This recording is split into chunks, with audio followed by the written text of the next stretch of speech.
So I made a right fool of myself here. For whatever reason, I'm blaming the uni stress, the uni brain drain. Last week, I fucking thought that we'd go from Wednesday, the fucking Gold Coast Essendon game, straight into the beginning of the finals. Obviously not how it happens. There's always the week break. I knew that. I don't know what was going through my worm-riddled brain when I made such an error and a severe and consistent lapse in judgment. But regardless, we now have the opportunity, a little break week. Well, it's not really a break week because now the finals are coming. So I should have done the tips video this week and then probably done the break video last week, but whatever. You know what I tipped last week? If not, bang, that's what I tipped. I figured this is the perfect opportunity to go through the ladder predictor that I did at the very start of the year and compare it to what the actual ladder came to be at the end of this thing, talk about some teams, what they're going to be looking like over the break and coming back next year, whether or not they delivered on expectations, under-delivered, ECT. I think it's ETC, it's meant to be, but. So this is what I predicted the ladder would look like at the end of the year, and this is what it actually looked like at the end of the year. To be honest, I didn't do horrible. There are some picks in there that make you go like, whoa, what the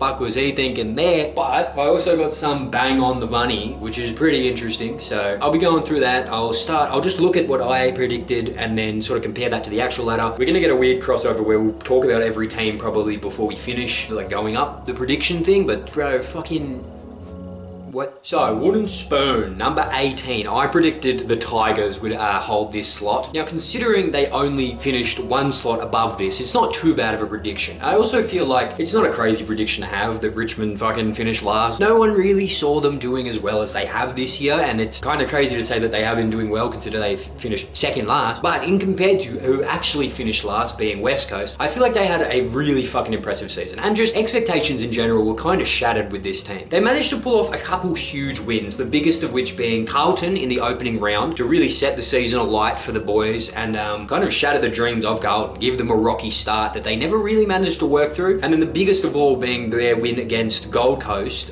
with Damien Hardwick being their old coach at Marvel Stadium. So fucking, you know, storylines going ballistic in that game. And that was a really fun game as well. Overall, I think the Tigers showed a lot of future potential this year. They couldn't run out a lot of games. There was a lot of defensive holes and some coaching errors, which confusing at best, malicious at worst, but no, whatever. The overall, their season has been really promising when looking forward to the future. A lot of their young talent is fucking incredible, but talent aside, it's more the game style that they're playing. It seems really like promising once they can find a bit of stability, a bit of, you know, legs and be able to run out a whole game and that sort of thing. They have this like frantic aggression and like a true hunger, which can't be your entire game plan. You got to have a bit of system and structure, which they were working on towards the end of the year there. But in those hunger moments, there was a franticness about the group, which showed a lot of like synergy between different players up and down the ground. They're also missing a lot of key position players. Like I feel like their forward line is missing a lot. They've got some good small forwards, but in terms of keys, I wouldn't, you know,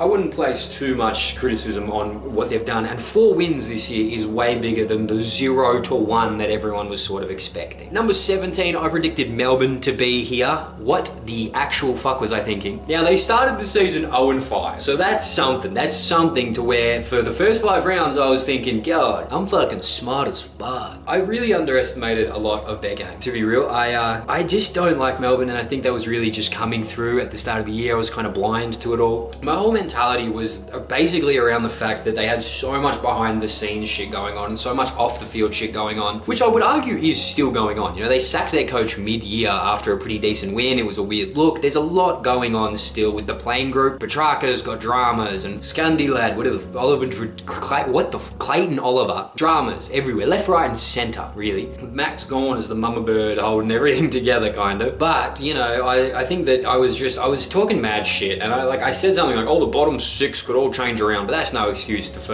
diss this list that much. You know, their problems were evident, and I think that at the start of the year, it was really evident. They came into a bit of form, sort of in the mid-patch of the year, but, you know, I wouldn't even really call that form. They ended up finishing 14th. That's not huge, you know what I mean? That isn't very, like, big in terms of discrepancy in prediction, but second last is a bit harsh, you know? They finished the year with 7 wins, a few really close games as well. Like, the few that come to mind was against us and against Collingwood. I'm pretty sure, well, they had that historic loss to St Kilda, so I don't know. I'd still consider their season a fail in terms of general expectations, but where I expected them to be. They obviously massively succeeded past that. It'll be interesting going into next year though. I really don't know what their trade season looks like. I feel like they're like good players are still out of form and they're getting on in age. So I really just feel like it's not a good position to be in as a Melbourne player or supporter. I don't know what the future of that club looks like. Who knows? Their coach might reinvigorate everyone and we get a blinder season out of some of these old legends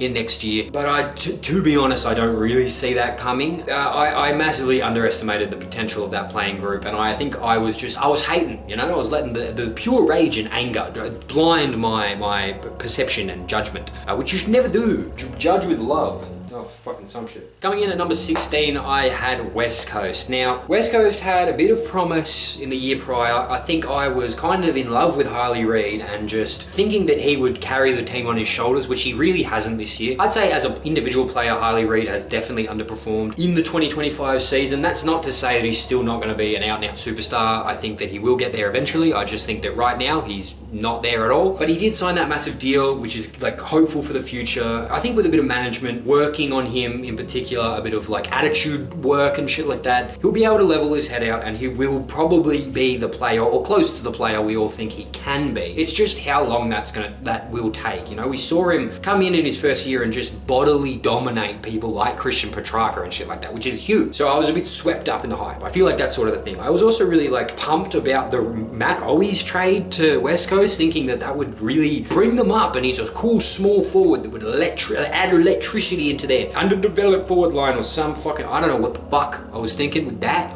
Matt Owies fell off the face of the planet. I haven't seen the cunt play in however fucking long. And if he's on the ground, I don't notice him half the time. I go, oh, fucking that might be Matt Owies. True. Forgot he played football, which is crazy because he genuinely had a bit of like ratty electricness at Carlton and it seemed to have all fallen away at West Coast. Don't know what to go with that is. Honestly, I'd say that they underperformed this year, not just in terms of what I expected, but one win is pretty bad and it was against the Saints, which they are a very hit and miss team all year. But I mean, in terms of West Coast, like, I don't know, I feel like 2 wins and we go, yeah, that's fine. But 1 win when it didn't look like that was going to come for a while, I don't know. I just feel like next year they really have to improve. But that isn't to say that I don't think that their coach is doing good things. Again, this is another young group where I think that he's working with what he's got pretty well and he's instilling a good game style into the playing group. Now that game style isn't going to win a lot of games while they're young and fresh, but once they, you know, get a bit of system instilled into them, once they get a bit of discipline, because I feel like they are a very undisciplined side. Like not even in reference to like Harley Reid being a dickhead and shit like that. I mean just like defensively irresponsible. They don't run hard backwards. They don't do a lot of things that a mature age group does, and they're not a mature age group. Like so to a level there is like this expectation for them to be shit. I just think they were a little bit shitter than everyone sort of thought they should be, and especially with me, like they ended up finishing last and I predicted them 16th, so it's not a huge jump, but I think in terms of what I expected from them, the quality really didn't improve as much. But I think I was giving too much pressure and like credit to Harley Reid and trying to put it all on him. I don't know, there's a few young promising talents there. I think the biggest standout for me at the moment is Jimby. I think he has the ability to be all Australian defender quality very soon, and he can easily work into that for sure. But moving on, I predicted Saints to finish 15th. Now they actually finished 12th, and I think they actually had a much better year than I sort of thought they would, to be honest. Isaiah Wangadang Miller really asserted himself and became the best player in the competition for 2 weeks or something. But he is, you know, now genuinely considered like a top 5 important player for across the league. Got recognition in the All-Australian squad. You know, it's pretty hard to look past the effort that he's put in, and a lot of the other boys in that club. You know, a lot of them are putting up impressive performances, especially considering they don't have a key forward. You know, Jack Higgins kicking that many goals as a small forward without a key target. I think that's pretty fucking impressive. I think their defensive unit's pretty strong. Shout out Cal Wilkie. Don't know if he's going to be there next year, but you know, shout out Ross Lyon. You know, he's cool. Cadley Ross. I don't know if they underachieved or overachieved. I feel like this is exactly probably the year that the general public thought they were sort of like averaging out to have. Some people had higher hopes because, you know, I said there's a sneaky chance that they're a dark horse. Now they weren't ever anything close to that, but But they also did manage to pull off some pretty big scalps and some really impressive victories. The biggest of which being the fucking historical comeback against Melbourne, literally breaking the prior record of the biggest comeback in a quarter. That's some ferocious shit. And it really does set up momentum for next year going forward, especially with the Nas re-signing, getting TDK in. Their trade period probably has the most hype around it out of any club, to be honest. Like, they're investing so much in these big names and trying to bring in so much capital. I don't know how their fucking salary cap is gonna look in a couple years once their younger players start getting a bit older and, like, you know, want more money. But for the meantime, I think that this is a good decision from the club. I think that they're doing good things. I'm interested to see what they do next year. And I think the biggest problem with how aggressive they've been in, like, this trade period is that there is now a super high expectation on them next year. There's a super high expectation that Tom De Koning automatically fits in, that there's no beef between him and Rowan Marshall. Marshall did pretty well as their ruck. Yeah, and I think they're going to be doing like what Freo do, where they sort of have the two ruck situation and rotate them forward. I think Tom De Koning has the ability to play as sort of a second big, tall, like, forward. That it fits in his, like, he's got the ability to do that. I think they can develop that into him. If Max King comes back, they can look dangerous, and there's going to be big expectations on them next year, especially on Nazaya. I think that's probably something that's interesting about that is how much pressure does that place on his shoulders. I mean, under the pressure that he was getting towards the back end of the year, when everyone was starting to hype him up and ramp up the fucking talk about him, he still managed to deliver, and I think his best performances did come towards the end of the year. Overall, I think that they're probably thereabouts this year. I think as a Saints supporter, you'd be happy and hopeful for next year, but not necessarily over the moon with what you've seen so far. I had Essendon coming in at 14th, and now they actually finished 15th, which is a rung lower. But in saying that, they had the injury crisis like no one else has ever had. You know, this is unprecedented in the way that their list was just fucking bashed and bruised and demolished, pretty much. You know, they're batting very well deep into a VFL side, and it's honestly kind of impressive that a few of the performances they've been able to pull out on such like dire straits in terms of list management. I don't think anyone's looking too critically at Essendon for the way that they performed this year with the context provided. Now, I'm not saying that that's like an excuse necessarily. In terms of trade rumors with them, I think Sam Draper is going. I think that, like, I saw something that said that it didn't confirm which club he's like looking at. I think he was looking at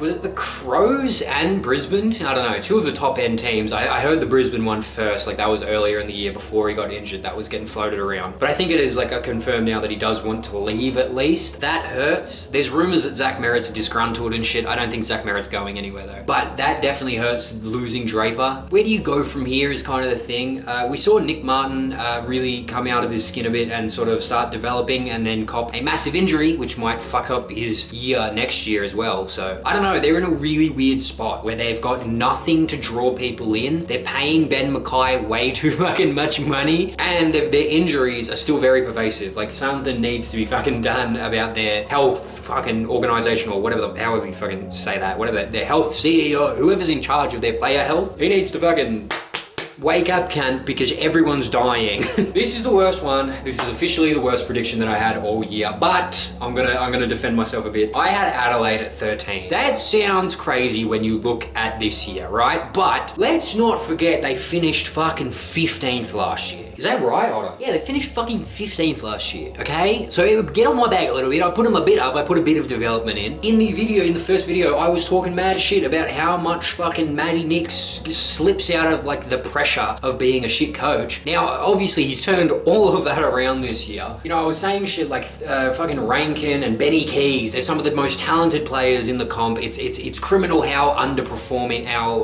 often they are, or how often isn't the right word, how hard they underperformed last year. It's criminal with how good their list was. And I think now it's all clicking. It's all working. Their list is functioning. They got a few keys, like not key positions, but they got Peatling in. They got Isaac coming in. They stole our squad, but that's okay. That's okay. They're fitting in well. I think a few of their other pickups. I don't know if Neil Bullen was this year or not. I actually have no fucking idea. With players like Rochelle developing into the like really exciting players, I think I definitely underestimated where they'd be finishing. 13th is crazy considering they finished very dominantly first. And they look very threatening. This is a very like exciting game coming up on Thursday where it could go 50-50, which is something that's mind-blowing, you know. I think the biggest win that they've had all year, there was one against against Brisbane, but that kind of relied on Brisbane kicking like shit. Honestly, probably the Hawthorn win. Don't remember what round it was, but towards the end of the year, they beat Hawthorn in a real big thriller. It was the same round we got fucking pumped by the Dogs. Yeah, just, I don't know. I feel like they've exceeded expectations that the general footy public held as well. I think no one really saw them doing as well as they have. But 13th to 1st, it's too big to not, you know, own a little bit here. I'll hold the L. That was fucking retarded. I'm never going to do that again. And I think I want to move the fuck on. So I had Freo coming in at 12th, and this is probably my second worst fucking prediction, to be honest. I just didn't have faith. I didn't see it clicking. I said that Jai Amos is going to rely on him, and he fucking shit the bed. Patrick Voss stepped up and filled his boots, and I was critical of Tracy a little bit, who really has shown himself to be good. The two ruck situation I was critical of. It's proven it's all working, you know? They're boring. Don't get me wrong. They're boring as batshit, but they're getting it done. And I've got them in the first round of the finals. I've tipped them to beat Gold Coast, which, you know, I think people view it as a genuine 50-50. I think I lean Freo. I'd like Gold Coast to win, personally, but I think it'll be Freo. I don't know, their biggest wins this year, the win against Collingwood, for sure. For sure, their win against Collingwood at the G. I think they won by a point. Crazy good shit. When they're on, you know, and they do have the ability to play some very electric footy in bursts, but I also think that just in general, their boring style that I keep fucking bitching and moaning about is effective. It does get them over the line, and they have been winning, like their past record for their past 10 games or some shit, they've won the vast majority of. And they beat some pretty good quality opposition as well. They're not just like flat track bullies like the Dogs or anything like that. Oh, putting out shots to the Dogs who beat us by nearly 100 points. Oh! Anyway, exceeded my expectations, but I think the general footy public probably, you see people like David King saying that they're a top 4 team and their list is top 4 quality and shit. I think that they have a lot of talent. I think that talent's kind of young. It is pretty inexperienced, and I don't know, they don't have a lot of like out and out superstars. It's more so that they're just, their average quality is really high. But yeah, I think every Freo fan would be happy with finishing 6th. Other than their Collingwood win, their other best win was definitely the win against the Dogs that got them in the fucking finals. That was huge. That was some of the best footy they've played all year, and at the perfect time in, you know, a real game where I think they were the underdogs. They had a little bit less to lose if they lost that game, if that makes sense. Like the expectations were on the Dogs winning that one, and Freo got the pretty big upset, you know, in a pretty emphatic way. So I think they've got to be happy with the year, and all in and out. I don't know what's all in totality is what I'm trying to fucking say. I had Carlton coming in at 11th, which they finished 11th, hit that one bang on the mark. Easy with these like middle of the table teams. I say easy, I've only got fucking 2 right so far, but I mean like teams like Carlton, I didn't have faith. You know, there was big, vast, quick fall off from the end of last year, and I don't know, I didn't see them doing too deep into the end of the year, and they started really shit. I think they'll start with the loss to Richmond and that fucking problem where they were up at halftime in every game and then lost, and then started just consistently losing by 20 points every single fucking week. That's where you get, you know, you end up at 11th, and I think that their trade season's again gonna be an interesting one. Curnow wants out, but they're holding him hostage because he's still contracted, so that's gonna definitely bring the best football out of him possible, for sure. Yeah, that'll do it. That'll fucking do it. De Koning's obviously leaving. I think they've exited a lot of players. They delisted one of the Hollands brothers. Sorry, my bad. They've delisted fucking Fantasia and Boyd, maybe? Don't know about that one, don't know. They delisted someone else. They're gonna have to start a rebuild, and I don't think it's going to be a pretty one. I really don't. I see a lot of players wanting to leave, you know? The culture seems really bad. Everyone wants Michael Voss sacked. The club seems to not be that keen on it, but also kind of like, oh fuck, we'll give you another year, but you're out if you don't get us to finals, and he's definitely not getting them fucking finals, so I don't know. It's a very bad spot for Carlton to be in. I think it's going to be a painful 5 years, to be real. Like, I don't see next year them bouncing back miraculously. I see them sort of slipping lower down the column as players like Curnow probably get really disinterested in the game. You know, I saw Mackay putting out a bit of good effort towards the end of the year, surprisingly. Again, these bodies, they're sore and they're getting old, and their youth is not there in terms of quality. Like, just to be real. Big wins, none of them come to mind. It's all, oh, they pumped North. They fucking pumped North. But again, that's more of North's loss than a Carlton win, and I think that they underperformed probably for what Carlton supporters want, but for the rest of the public, this is probably where they were going to sit anyway. So a bit of a nothing year for them, really. Just a bit of a, oh shit, things are looking bad and they're going to get bad. This is actually, I've said this, so the three worst predictions that I've had, definitely Adelaide's the worst one. I'll hold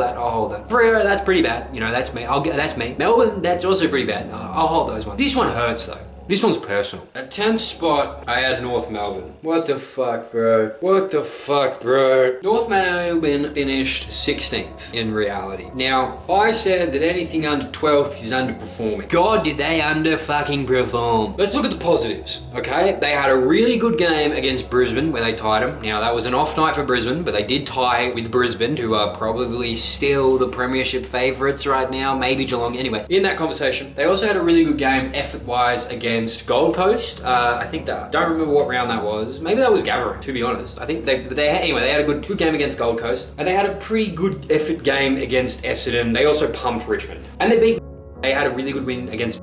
Is that true? Maybe. Defensive system is all I'm gonna fucking say. What the actual fuck are they doing defensively? Now, they've sort of come into some good form, better form at the end of the year, but it's not convincing. It's not convincing to me at fucking all. It's just beating up on oppositions using with hunger and pressure and fucking all forward momentum. The teams that they do well against, Brisbane aside, aren't defensively super sound. Now, Adelaide really is, to be fair, but Adelaide still is a more attacking side. You know, we saw the Eagles really give it to Adelaide towards the back end of the year as well. I feel like when it's a top end team, Adelaide's defense kicks into gear. When it's not, they play a bit of that free flowing, just try to score footy. And North are pretty good at that. What they're really not good at is going backwards, defending at fucking all. Not only do they not really have a good defender on their team, you know, Comnon is good, but he's not great. Toby Pink is good, but he's not great. Griff Logue is a player. You know, Archer's pretty good. They need a key. They need a key. They picked up Caleb Daniel for experience in the background, and oh my god, the back end of the field, and oh my god, I've said it so many times. Why is he taking the kickouts? Why on God's green earth is he taking the kickouts? Every single time he runs 5 meters out of the goal square, goes, oh fuck, there's nothing on the lead up there. Oh fuck, there's nothing on the lead up there. I'll kick to contest. For starters, the defensive coaches haven't taught them how to get the ball out of their fucking D50.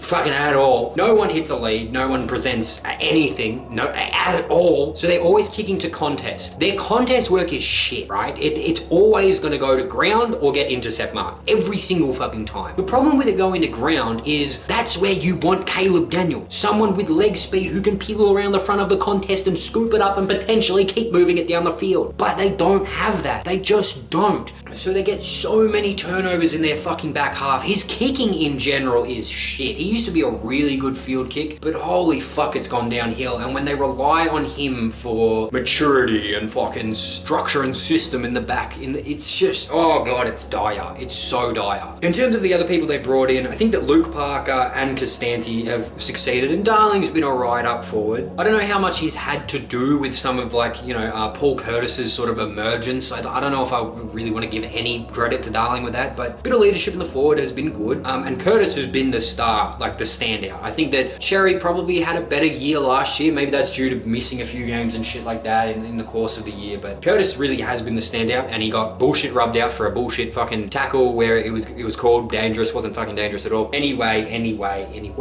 that's about all the positives. That's about all the positives. Fucking Curtis, and that's it. No, Sheezel came in. Sheezy ball, that's a positive. Sheezy ball was a thing. LDU had some good games towards the end of the year, but God, once he signed, he got lazy for a while. Sheezel did become a bit of a disposal merchant for a while. I don't know what they do in this offseason. I don't know what they do, other than fire their fucking defensive coach and throw the money book, the checkbook at someone who can teach them defense, teach them defensive structure, teach them defensive responsibility. And the biggest thing that I want to see, other than fucking Clarkson leaving, the biggest thing that I want to see at North is more responsibility on field. Not responsibility, but accountability on field. I don't want to see everyone sopping and fucking getting around each other and it's all good, bro. It's okay. It's okay. Anytime someone makes a crucial mistake, I want a bit of fucking anger. I want a bit of like spite. I want a bit of determination. Someone there who wants to win the fucking game and not just play well and try your best and do your hardest. Fuck that. Fuck all that noise. Someone needs to be a competitor. Someone needs to get there and spark the fucking team up. Cherry and Curtis stand out so much on their team because they're the only ones with fucking grit. You know, they're the only ones that drive a tackle into the ground and want to hurt someone is the wrong word, but it's kind of the right thing, and not hurt, but you want to impose yourself. You want to be fucking tough. They're the only two tough cunts on the team. You got Zerha, who's a bull, who's pretty soft, all things considered. Now, he could sure as shit take my head off my fucking shoulders in an instant. I'm not fucking saying nothing like that, but I feel like, again, it's a bit of that responsibility thing where he gets away with not putting in 100% effort every single game. He can put in 100% effort for burst moments, and everyone looks at him going, that's my fucking guy. That's what he can be. And then he's not that for most of the fucking game. And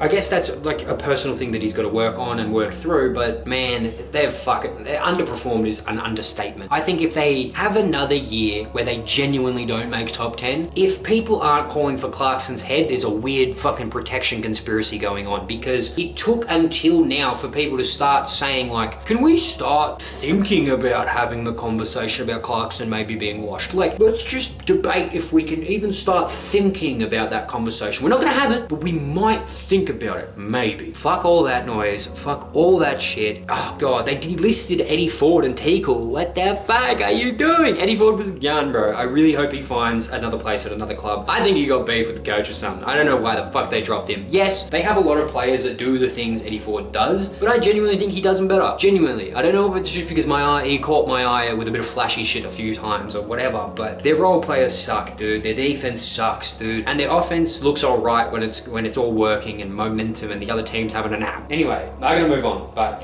holy shit, 10th was crazy for me to guess that. But also, 16th is crazy to fucking be that. So, I don't know. I was overestimating and they still underachieved. It's fuck. Ooh, let's take it down where I picked the Western Bulldogs to finish 9th. Got that one right as well. I predicted exactly what happened, to be honest. They have a really good fucking start of the year and they fall or crumble sort of right towards the end of finals. The flat track bullies thing I didn't necessarily anticipate. They finished with a percentage of 137. That is the third highest percentage. Jesus, Geelong's got a huge one. When the fuck did that happen? It's the third highest percentage in the comp. Like, it's pretty impressive the wins they were able to pull off. Their best win was against us. Their worst loss was probably against Freo, to be real. I wouldn't say their year sucked. I wouldn't even say that any necessarily parts of their, well, the Jamara shit is some off-field stuff that's gonna fuck them around and all of that. But I wouldn't say their year even sucked. I think they just fucking failed in the big pressure moments. And I think Beveridge is a good coach, but it is gonna get to a weird point where the group, they're gonna have to get a new coach eventually because Beveridge is underperforming in the latter half of this. Now that's not taken away from anything he's done, but there's calls for his head fucking everywhere.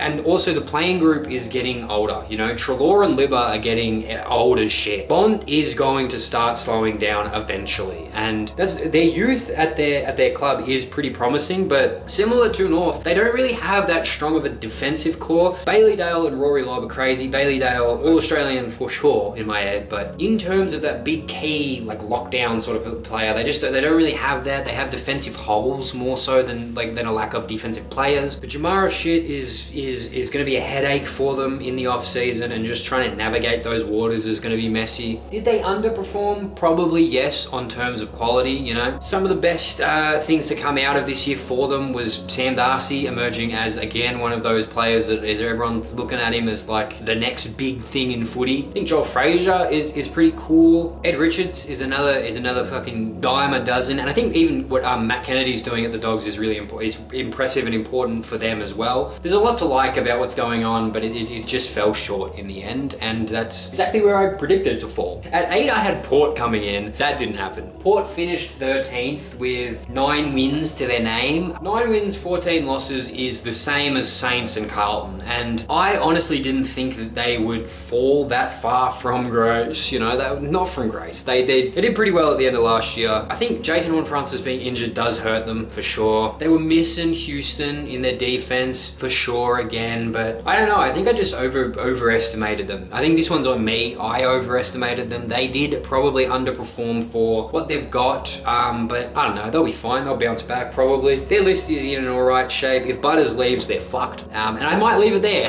That's it. Seventh, I had Gold Coast, which they finished seventh. They got it together. You know, they had a bit of belief. They managed to win away from home. They had a really good year. They really did. Their best wins, I think there was an early win against Adelaide, although free kick to Rainkin should have been paid and it was probably going to be a loss anyway. I can't really think of any others off the top of my head, any huge wins, but in terms of losses, the loss to Port Adelaide, I guess that's Port's biggest win as well, probably, but their loss to Port, disappointing. Whether or not umpire interference is the reason for it, let's take all that aside. Overall, I think they had a really good year. I think that Rioli is playing outstanding. Anderson and Rao are just untouchable in the midfield there. Ben Long had a great year. Ben King had a great year. To me, probably the biggest disappointment and letdown is the development of Mac Andrew. I sort of hoped that he would push a bit further into the year and do a bit more, but I feel like it's, again, a bit of that Harley Reid thing where he needs a bit to develop, a bit of attitude adjustment, but he'll get there for sure. The talent's still there, the aggression's there, the passion's there. It just has to be managed and worked and molded a little bit into what it can be. But I think they'd be happy with their season. You know, they make finals for the first ever time. That's all you can ask for. That's all you can ask for, and best for them going forward. Six, I had the Pies. Now they actually finished top four, and for a while they were the out and out superstars of the competition. Whether or not they fall straight out of the finals will be determined this Thursday, I guess. They have the chance to beat Adelaide and re-establish themselves as the threat, and everyone's going to be saying, I saw this coming and shit. I've actually been seeing it coming, but I've also been kind of tipping against them every single game. So I'm playing both camps there, but I think that the Pies, I think they've done pretty well this year. I think that for a list that everyone said was old as fuck and is going to be walking around on crutches by the end of the year, they've done all right. They've managed their list really well. They've rested players in a really smart way. They banked a lot of wins early so that they could still have this really shitty spiral at the end of the year and still finish top four. That's pretty impressive. I'd say that their season has been a success. Their worst loss was definitely against Hawthorn, and their best win, I don't know. Off the top of my head, it's not really coming to me. They also lost that cracker of a game against Geelong, which is nothing against them. Like, it was a very close loss, but I feel like everyone should be pretty happy with their year. I feel like me predicting them to come in at sixth, that's fairly apt considering a lot of people had them just slightly missing the eight. I sort of thought that they would pull through and do it just on system alone, you know? Like, they're so experienced that it had to pay off, and it sort of did. How deep that actually goes into finals will be interesting. I had the Swans coming in at fifth, and they finished 10th. Underperformed, sure, but I feel like they had a lot of teething issues and injury issues. Teething with the new coach, and just, I don't think Dean Cox is a bad coach or anything like that. It's just, he's not John Longmire. There is just that adjustment period thing, I think. Grundy's had a great year, Heaney's had a great year, Warner fell off the face of the earth for a while, but once Gordon and Papley came back, they looked really dangerous, and I think Gordon being back frees up Chad Warner a bit. Like, when the pressure's on him, and like a tag's directly on him, I feel like he might sort of crumble to that and not be able to execute a lot of the things that he's like renowned for. At least was renowned for last year in those untouchable golden three. But I'd say probably still a bit of an underachieving year for them. Like, their list quality is still really good. They have a problem where they don't have a key forward. They don't have a good forward. Papley's good, but he's a small forward and he's pretty inconsistent. Callum Mills, Joel Amarty's fucking useless, fucking dog shit. So, if they manage to pick up Curnow, they'll be real dangerous next year. I genuinely think, as long as they don't lose like a Papley forward or something. They're probably one key forward away from being back in the top four. Let's be real. You know, Isaac Heaney still has the potential to be, oh God, man. God damn. It's crazy. It's crazy. Thank you, Jack Buckley. Thank you. They had a pretty good win over us during the year, and they had a pretty bad loss against like Essendon, I think. But in saying that, you know, that was in a weird patch where they were winning games like randomly, losing games randomly. They seemed a bit lost in the mist, in the cloud. But yeah, I sort of over-expected them. I expected them to finish fifth, which they didn't. But I wouldn't say that it's necessarily all their fault. You know, they were pretty injury struck, and they were also adjusting to the new coach. So you got to give them a bit of leeway with that. I would say that they're not in dire straits. Next year they definitely have the ability to push back up into the 8. So it sucks they didn't make it this year, but there's a lot to build on, a lot to go forward with. I had Brisbane at 4th. They finished 3rd, so not too much difference. The big thing I'll say about Brisbane is at 3rd, they look more dangerous than I think I was giving them credit for. I was putting them in the top 4 still, but like I still don't think, in my head I was like, well, they're losing Danaher, how do they manage to go forward? They've just found a fucking way. Logan Morris has really fucking established himself as a true fucking football player. He's definitely, he's like that Nate Caddy type of fucking young player that's very exciting, very powerful, big moment player. Cam Rayner has sort of established himself as well. Like he's always had that ability, but he has been breaking games apart recently. Zach Bailey is fucking playing electric. They're getting it done. You know, Hugh McCluggage, whoa, he's getting robbed of all Australian left, right, and centre, brother. You know, they've managed to do it without Lachie Neale for the past couple of weeks, and they're just a very dangerous looking team, for real, man. Like they're probably a key forward away again from being unstoppable. Like if they manage to get a fucking Curnow, bro. Curno's shit. Like don't get me wrong, he's not shit. He's not shit. Hold on, let's not say that. But I'm taking him over fucking Eric Hipwood. If Brisbane can fix their accuracy in front of goals, they're unstoppable. And if they have someone that is very accurate, like if they get someone of Jesse Hogan quality or whatever, they will be probably unfucking stoppable. So yeah, I guess they've probably like done what everyone was expecting them to do, but they've done it in a way where they still look really fucking dangerous and deservingly are probably the favourites for the flag. At number 3, I had Saya the Giants. I don't have the scarf. Is it anywhere in here? At 3, I had the Giants. We did not. We didn't finish there. We finished 5th. Could have finished top 4. That would have been nice. The double chance would have been nice. But I like where we finished. I think our year, totality-wise, we've probably underperformed, to be honest. Our list is better than this. Come on, guys. Come on, boys. It's not that we've underperformed. Like, we've won a lot of games where I didn't even fucking think we were going to win. And it reinvigorates all your belief in the team. But we've also lost a lot of games where I'm sitting there going, wow, surely this is not about to fucking happen. And God, it happened in bad ways. The loss to the Dogs was atrocious. The loss to Freo early in the year hurt, and that was a bad one. The loss to the Swans hurt. Fuck. Injuries struck us a little bit, but I don't want to use that as an excuse. The best thing about the year has been the standing up of our young players. Darcy Jones, all out and out superstar fucking gun. Harry Ralston just had a really recent game, so he's hot in my mind of being an all out fucking superstar fucking gun. The Font and Pelly, you know, he's really fucking establishing himself. Harvey Thomas, again, gun electric fucking little player. Aaron Cadman, breakout game. Had 2 fucking great games this year that established himself as that potential. He will be the future of our club. Please don't fucking leave our club. We want to keep developing them the way we are. I really think our club culture is really good. I don't know what our trade season is going to look like. We haven't, last year was a weird trade season. Picking up Stringer, he convinced me over the course of the year, to be honest. I'm happy with that. I don't know what we're going to look for in the off season. I don't know what we even really need. Our defense is insane, you know. Sam Taylor being All-Australian, 100% deserved. Lockie Ash and Whitfield both being shouts for the All-Australian, definitely fucking deserved. Rest in peace, Callum Ward, man. Not rest in peace, fucking God, I hope that doesn't happen, but I'm saying like in terms of injury and retirement, it hurts a lot. It's heavy on the club. I guess we need a winger. Hey, Ollie Dempsey, you want to come to the Giants? We probably can't pay you what you're worth, but holy fuck, that'd be nice. We have the chance to lose this first final. I'm okay with that. It'll be all G. It's all G. Please don't lose. Please don't lose. Oh, I might kill myself if we do, but it's all G. No, it's all G.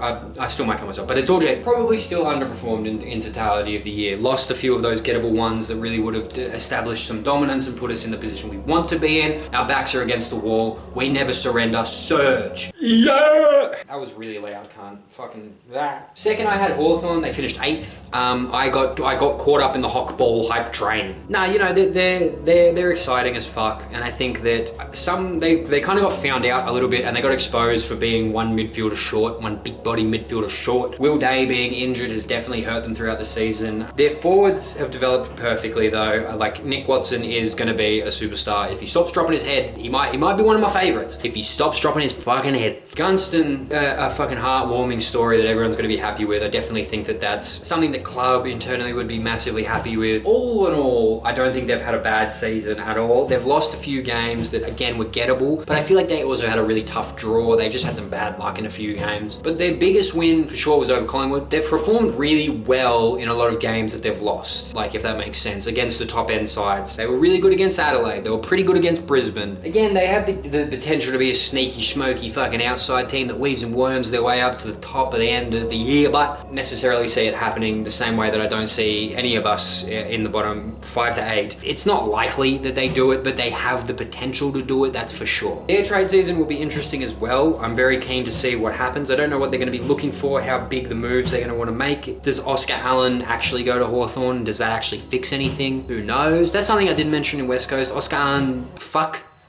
But moving right along, I had Geelong in first and they finished second. I don't think I got this too far off the mark. One position on the ladder being different, like Adelaide came out of nowhere. I didn't see that coming. If you reshape my top 8, most of them are there other than the Swans, and Port feels like the worst call I made. In the top 8, not the worst call in all of it. Adelaide's the worst call. I get that. Out and out year for Geelong. Bailey Smith, fucking Max Holmes, fucking Jeremy Cameron. What else can I say, you know? They managed to get it done and managed to just make it happen with fucking whatever they can get, they managed to take and turn into fucking really important role players, really cool role players. Jack Martin kicking 4 in fucking 4 minutes or whatever. You need help with the air fryer?